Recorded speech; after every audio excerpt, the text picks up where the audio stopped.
I was looking forward to this trip. It wasn't much, just a flight to a city for a short but important meeting. The usual routine: check-in, security, a quick wait, and then the flight itself. It should have been nothing out of the ordinary. But the moment I stepped into the airport, I could feel something in the air. It wasn't a good kind of tension, more like a subtle unease, as if I was being watched. The check-in counter was surprisingly quiet for a busy day. A few people were ahead of me, but the staff seemed to be moving slower than usual. The woman behind the counter gave me a polite smile, but it didn't reach her eyes. She handed me my boarding pass, a little too hastily, as if she wanted me out of there quickly. "Have a pleasant flight," she said, but there was something in her tone, cold, robotic, that made me pause. I didn't think much of it at first. Maybe I was just tired, ready to get on with the trip. But as I passed through security, I started noticing the little things. People giving me odd glances. The staff moving a little too fast when I approached, avoiding eye contact, almost like I wasn't supposed to be there. It was like I was an inconvenience to them. But I brushed it off. Probably just my imagination, I thought. I sat in the departure lounge, scrolling through my phone, trying to ignore the uncomfortable energy surrounding me. That's when I saw him, Captain Ray Williams. He was walking through the terminal, his eyes scanning the crowd like he was looking for someone. His gaze passed over me for a second, and I couldn't help but notice the way his eyes narrowed before he quickly looked away. It wasn't much, but something in his demeanor made my skin crawl. There was nothing overtly alarming, but I couldn't shake the feeling that he was watching me. The unease continued to build, but I kept my calm. The flight was boarding soon, and I wanted to get to my seat, relax, and get this over with. When I finally boarded, the plane was nearly full, but I found my seat by the window, 12A. The usual hustle of passengers finding their places was calming, and I tried to ignore the lingering feeling that I was being sized up by more than just the crew. I put my earbuds in, leaning back in my seat, hoping to zone out. But as the flight attendants made their rounds, I noticed something odd. They were all exchanging glances, subtle, quick, but enough for me to catch. They weren't looking at me specifically, but something was happening. They were too aware of my presence, too aware of something, and I didn't know what it was. The door to the cockpit opened, and there was Captain Ray again. He didn't glance at me this time, but there was a new tension in his face. He looked worried. His eyes darted around the cabin, and then his gaze fell directly on me for a long second before he quickly turned away and stepped back into the cockpit. It hit me then. Something wasn't right. The plane began to taxi, and the usual routine started. Seatbelt signs on, the familiar voice of the captain coming over the intercom. But today his tone was different. There was an odd undertone to it, something I couldn't quite place. "Ladies and gentlemen, this is your captain speaking," he began, but his voice didn't have the usual warmth or confidence. "We've encountered a slight delay and will be holding at the gate for a few more minutes. Please remain in your seats." I leaned back in my seat, trying to relax, but the creeping suspicion that something was off was growing stronger. I couldn't shake the feeling that I was somehow part of a game I didn't understand. As the minutes ticked by, I could hear a few whispers from the rows behind me. Passengers talking in low voices, eyes darting around as if something was about to go down. They were nervous, too. That's what happened. The intercom crackled again. This time, Captain Ray's voice was sharp, almost urgent. "Ladies and gentlemen, we regret to inform you that there will be a slight change in the flight plan. We'll be returning to the gate for a brief moment to address a security concern. Please remain calm." I froze. A security concern? What kind of security concern? I looked out the window at the ground crew standing nearby, but there was no sign of anything out of the ordinary. Just the usual hustle. The flight attendants moved quickly, some of them murmuring to each other, others walking up and down the aisles with tense expressions. I saw one of them glance at me, just a quick look, but it was enough for me to know I was being watched. The unease in my stomach grew as the seconds passed. A few minutes later, the flight attendants made an announcement, their voices now strained. "We ask that all passengers remain seated. Authorities will be boarding shortly. We will update you on the situation once we know more." I could barely breathe. I looked around at the other passengers, but most of them seemed calm, unaffected. Some were visibly confused, others whispering to each other. But nobody seemed worried, except for me. Then the door to the plane opened, and two uniformed officers entered the cabin, walking straight toward the front. My heart pounded. What was happening? They stopped at the front of the aisle, speaking to the flight attendants in hushed tones. One of the officers turned, locking eyes with me. "We need to speak with the passenger in 12A. I felt a chill go down my spine. The two officers stood there, their eyes scanning the cabin. I could feel every pair of eyes in the plane now on me, but none more intense than those of the officers. There was something off about their presence, something unsettling in the way they moved. They were calm, but their movements were deliberate, almost rehearsed, like they had been trained to handle situations just like this one. "Passenger in 12, one officer said, his voice low and firm. I swallowed hard. This was unreal. What could I have possibly done? I hadn't caused any trouble. I hadn't even spoken to anyone besides the flight attendants. And yet, here I was being singled out in front of everyone. My chest tightened with the weight of their attention. The officers took a few steps toward me, their presence now undeniable. I glanced around quickly, seeing the passengers' curious eyes trained on me, some whispering behind their hands. I was suddenly the center of attention, and not in the way I wanted. I stood up slowly, almost mechanically, my heartbeat thumping in my ears. The officers made no attempt to explain why they were here, and the flight attendants, who were supposed to reassure the passengers, were equally silent. It was as if they had all been waiting for this moment. "Please step forward," the officer repeated, his tone neutral but commanding. I didn't have much choice. I took a step toward them, moving slowly, my mind racing. Why me? Why now? This didn't feel right. Something told me there was more to this than just a misunderstanding or a random check. I wasn't a troublemaker, so why did they seem so focused on me? The flight attendants looked at each other uneasily, but no one moved to intervene. I tried to breathe calmly, though my hands were shaking. I reached the front of the plane, and one of the officers handed me a slip of paper. "Sir, we need to ask you some questions. Please follow us," the officer said, his voice steady. I nodded, too stunned to speak, and followed them as they led me toward the front of the plane, near the cockpit. I could hear the murmurs of the passengers growing louder behind me. No one knew what was going on, but everyone could feel the tension. As I passed the cockpit door, I caught a glimpse of Captain Ray. He was standing there, staring at me through the small window, his face unreadable. His eyes flickered over to the officers and then back to me, but there was something in his expression, something that made my stomach churn. When we reached the front of the cabin, the officers motioned for me to stop just outside the cockpit door. They didn't say anything at first. They just stood there, waiting. I felt the silence stretch on, each second dragging me deeper into the unknown. What were they waiting for? Then, just as I was about to ask, the intercom clicked on. "Ladies and gentlemen," Captain Ray's voice came over the speakers, calm but with a slight edge. "We've encountered a slight delay. Please remain in your seats while we sort out a minor issue." A minor issue? What was going on?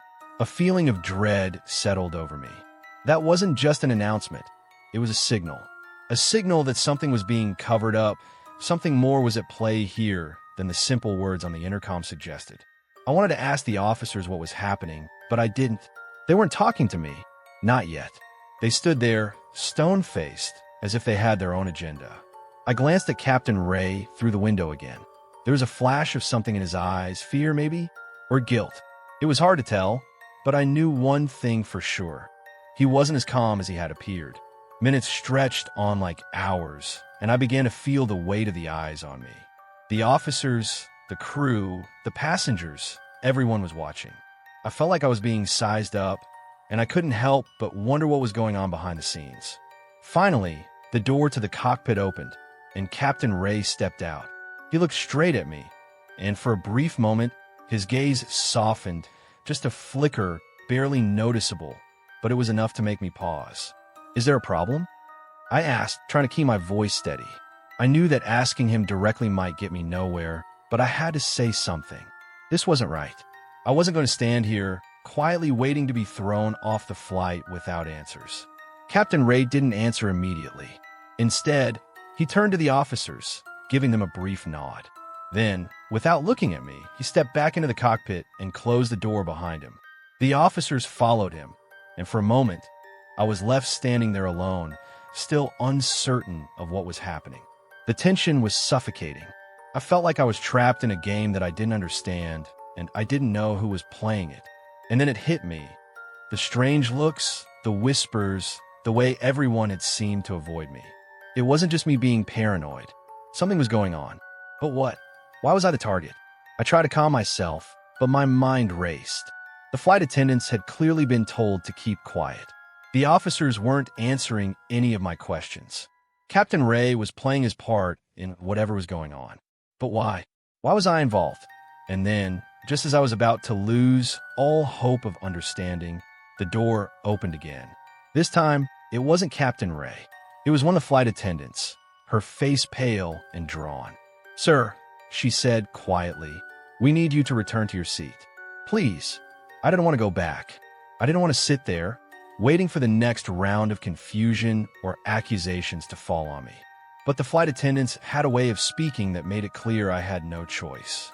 I nodded, silently following her back to my seat, my mind spinning. I didn't know what was going on, but I was starting to suspect that this flight was anything but ordinary. Whatever game was being played, I was caught right in the middle of it, and I wasn't sure if I could make it out unscathed. As I sat back down, I could feel the weight of the situation pressing down on me. The flight attendants continued to move quickly through the cabin, avoiding my eyes, as if they knew more than they were letting on. And in that moment, I realized whatever was happening, it wasn't just about me. I was just a piece of the puzzle, a pawn in something bigger, something I couldn't yet see, but the pieces were starting to fall into place. And as I sat there, trapped in my seat, waiting for the next move, I couldn't shake the feeling that the worst was yet to come.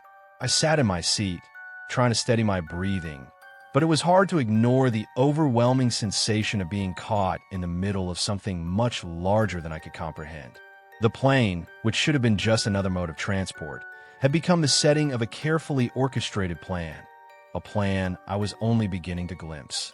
As the minutes ticked by, the crew continued with their strange behavior, moving in and out of the aisles like clockwork.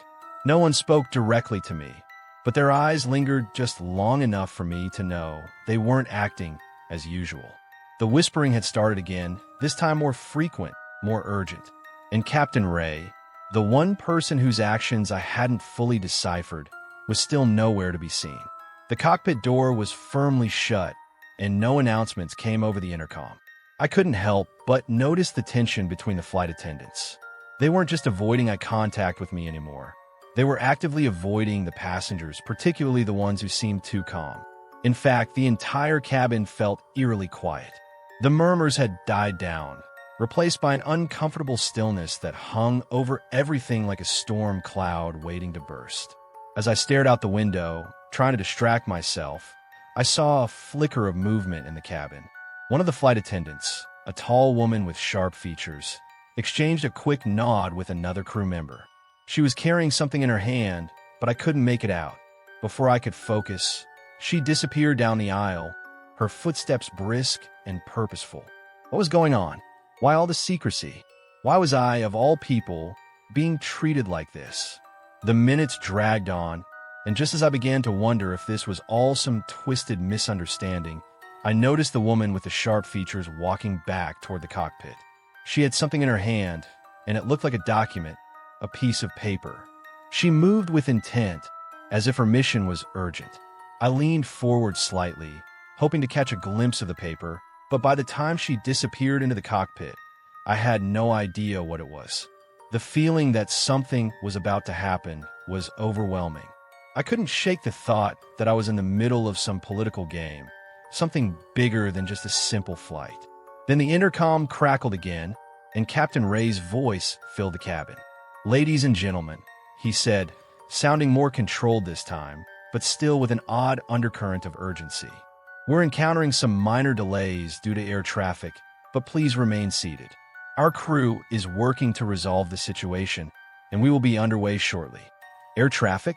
That didn't explain anything. It was an odd excuse, one that didn't match the behavior of the crew or the tension that had built in the cabin. It only added another layer to the mystery. I looked around at the other passengers, hoping for some sort of reassurance, but they seemed as unaware of the growing tension as they had been before.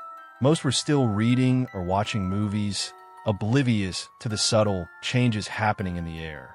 The only ones who seemed to notice were the crew, constantly glancing over at me, exchanging hushed words when they thought I wasn't paying attention. As the minutes stretched on, my suspicions grew stronger. Why was this happening to me? It couldn't just be a misunderstanding. I was being treated like I was part of something that wasn't mine to control, like I was a chess piece in a game I didn't understand. The flight attendants continued their strange behavior, always close, but never speaking directly to me. It was as though they were waiting for something, anticipating the moment when they could act.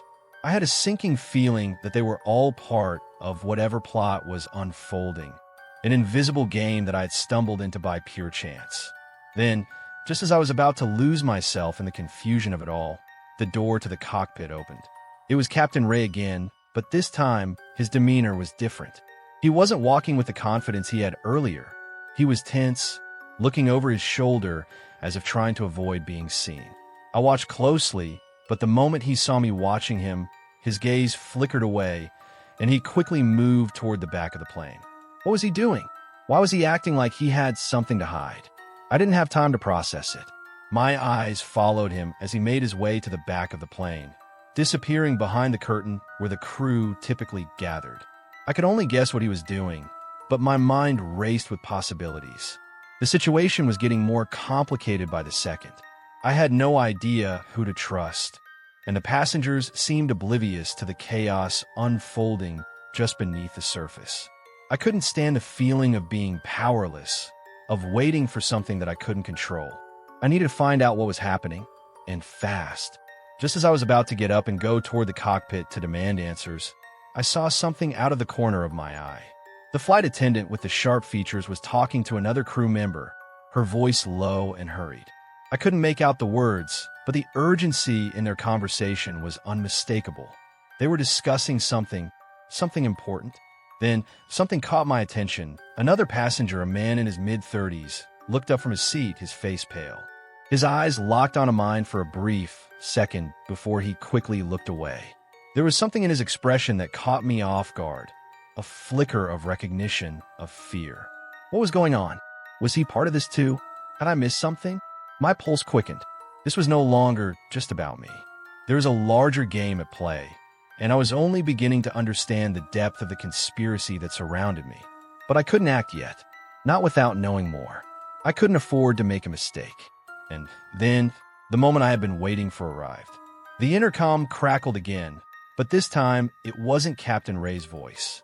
It was a different tone, more authoritative. "Ladies and gentlemen," the voice said, calm yet filled with an unsettling undertone. "We regret to inform you that due to unforeseen circumstances, this flight will be returning to the gate for a brief detour. Please remain calm and stay in your seats." The words hit me like a punch to the gut. This wasn't a delay. This wasn't a simple security check. They were about to make their move. Everything that had been building up to this point was about to explode. The moment the voice over the intercom finished speaking, a heavy silence fell across the cabin. Passengers exchanged nervous glances, murmuring quietly amongst themselves. I could feel the eyes of the crew on me, especially the flight attendants. They were acting like they were preparing for something, and I knew, deep down, that I was at the center of it.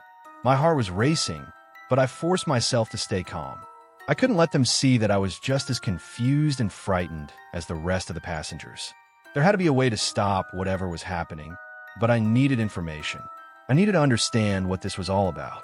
I tried to focus on the moment, trying to think logically. The plane's engines hummed steadily, but the unsettling announcement had cast a shadow over everything. I could hear the subtle whispers again, the flight attendants talking in hushed tones as they moved down the aisles, their eyes darting toward me. Were they planning something? Or was this just part of the usual protocol for whatever had gone wrong? I turned my head slowly, glancing at the flight crew as they moved down the aisles, but it was hard to read their faces. Everyone seemed like they were in on something I wasn't aware of, something I wasn't supposed to see. My mind raced, trying to put the pieces together. I had seen Captain Ray acting strangely earlier, avoiding my gaze, like he had a reason to fear me seeing him. There was something going on between him and the crew members, something hidden beneath the surface. I couldn't put my finger on it, but I knew one thing for sure. I wasn't just a random passenger caught in a misunderstanding. I waited. Every passing second felt like an eternity. As the plane continued its descent, I glanced back at the cockpit, trying to see if Captain Ray was still in there, trying to gauge his next move. But the cockpit door was closed, and the crew moved quickly, as if they were trying to keep everything under control before anyone could figure out what was really going on. The tension in the cabin was palpable. The passengers were whispering more urgently now, trying to figure out what was happening, but no one had any answers. There was a sense of dread in the air, and I could feel the temperature in the cabin rising. It wasn't just because of the flight delay, it was something more sinister, something that felt planned. As the plane reached the gate, I could see the ground crew moving quickly below, as if they were expecting something to happen. The plane wasn't supposed to land here, not like this. And yet, we were being brought back to the gate with no clear explanation. I felt like I was in the middle of something bigger, a carefully staged drama, where I had no idea what role I was supposed to play. The moment we touched down and the plane came to a halt at the gate, the crew moved swiftly without wasting any time. The flight attendants were already moving toward the back of the plane, and there was a sense of urgency that hadn't been there before. They were getting ready for something that didn't involve the usual disembarking procedures. I knew this wasn't just a standard delay or detour. Something had shifted, and it was clear that they were about to make their move. That's when I saw the first officer approach me. He walked down the aisle toward me, his face unreadable. He didn't speak, just nodded curtly before making a gesture for me to follow him. I stood up slowly, my heart pounding, trying to gather my thoughts. This wasn't happening by chance. It was planned, and I was being played in a game I didn't understand. I had to be careful. I couldn't just follow them blindly. I followed him down the aisle, my mind racing. The flight attendants were still moving quickly around the cabin, their whispers growing louder. I could feel the weight of their eyes on me, but I didn't let them see my fear. I kept my posture relaxed, though inside I was anything but calm. When I reached the front of the plane, the officer led me to a small, enclosed area near the cockpit. He gestured for me to stand there and wait. His eyes were hard, but I could tell he was nervous. He didn't speak to me, just turned and walked back toward the cockpit. The door closed behind him, leaving me standing alone. I couldn't shake the feeling that something was about to happen, something that would change everything. Minutes passed, though it felt like hours. I stood there, alone in that small corner of the plane, trying to figure out what was going on. The crew was still moving around, but I couldn't make sense of it. My mind was spinning with possibilities. Then, just as I began to lose hope, I saw something that made my heart skip a beat. The woman, the one who had been speaking to the crew earlier, walked toward me. She was calm, collected, her face showing no signs of stress or worry. She was the one who had intervened earlier when the officers had first arrived. And now, she was walking toward me with a purpose. "Come with me," she said quietly, her voice soothing but firm. "I need to explain everything." I followed her without hesitation, though I had no idea where she was taking me. The cockpit door was closed again, and the crew seemed to be moving in tight circles, avoiding any interaction with the passengers. Whatever was going on, it wasn't over yet. She led me to the back of the plane, where the atmosphere was different. The flight attendants weren't there anymore, and the passengers had settled into an uneasy silence. "We don't have much time," she said quietly, glancing over her shoulder. "There's been a mix-up, and it's not just with your flight. It's bigger than you realize." I swallowed hard, the pieces of the puzzle finally starting to come together. The game wasn't just about me. It was about something much larger, something political, and I had been caught right in the middle of it. "I don't understand," I said, my voice barely a whisper. "What's happening?" She turned to me, her expression hardening. "This flight, the people on it, their destination, it's not a coincidence. There's a plan at play here, and you're part of it. But you don't need to worry. I've already taken steps to make sure nothing happens to you." I looked at her, trying to process what she was saying. "What do you mean? What do you want me to do?" I'm going to make sure you're safe, she said, her voice unwavering. But I need you to stay calm. Stay out of the way for now. Her words were like a spark, igniting something inside me. I wasn't going to let them take control of the situation. I had to fight back. And somehow, I knew that this wasn't over yet. The tension in the air was suffocating. The officers had arrived, and now, all eyes in the cabin were on me. My heart raced as they walked toward the front, their presence sending waves of unease through the passengers. I could feel the weight of the situation pressing down on me. This wasn't a simple misunderstanding anymore. There was something larger at play, something I hadn't fully understood until now. Passenger in 12, the officer called out, his voice cold and firm. I stood up, my hands shaking slightly. Every part of me screamed that this wasn't right. I hadn't done anything wrong, but that didn't matter. I was being singled out, and the reason was still unclear. The officers didn't give any explanation, just motioned for me to follow them. The flight attendants, once so composed, now exchanged worried glances. It was clear they had been caught off guard by the sudden appearance of law enforcement. The murmurs in the cabin grew louder, more frantic, but no one stepped in to stop the officers. Not yet. I took a slow step forward, but just as I reached the front of the plane, the woman who had been guiding me appeared again. Her presence was like a calm amidst the storm. She quickly moved to my side, positioning herself between me and the officers, her posture protective but calm. "Excuse me," she said, her voice steady. "There's no need for this. I'll handle it." The officers didn't respond immediately.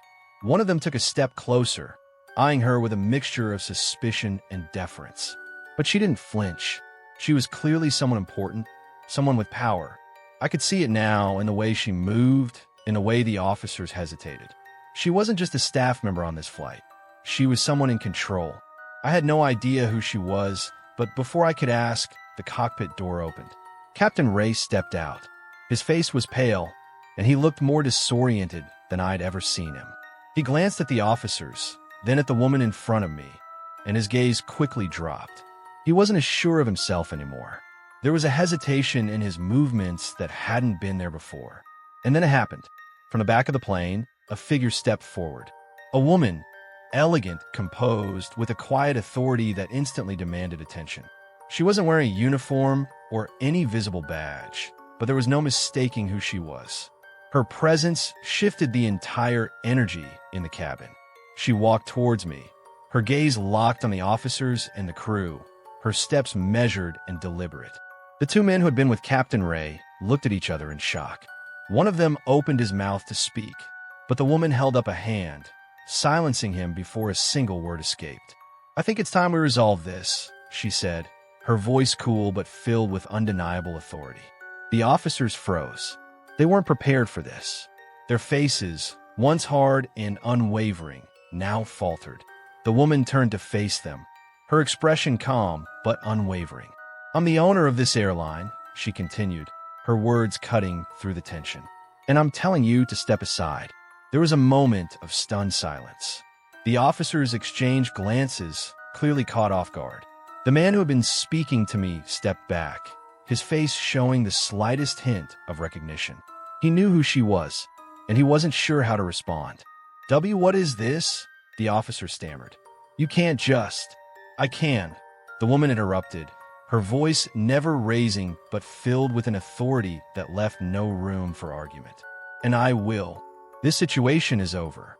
The officers remained silent. Their hands were still hovering near their belts, unsure of how to proceed now that she had made herself known. Captain Ray, who had been standing quietly at the edge, looked even more defeated now.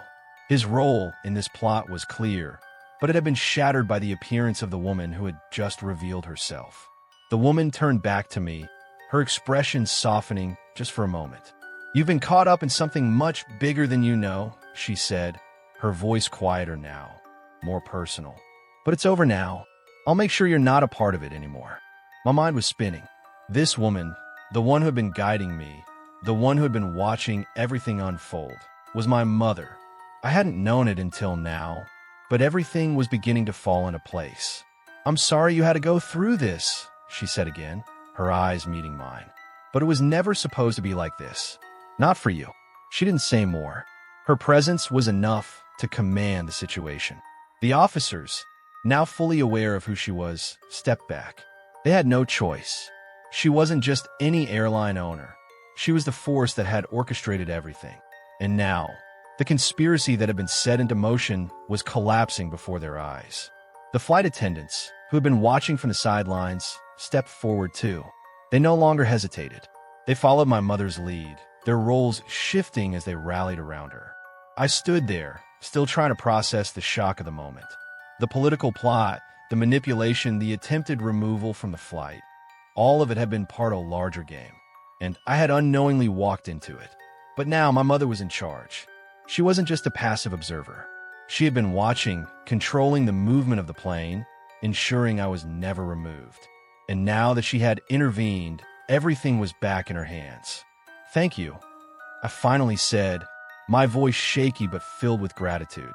She nodded, her face softening with the faintest of smiles. "We've been apart for a long time, but I'm not going to let them use you as a pawn anymore. This ends now."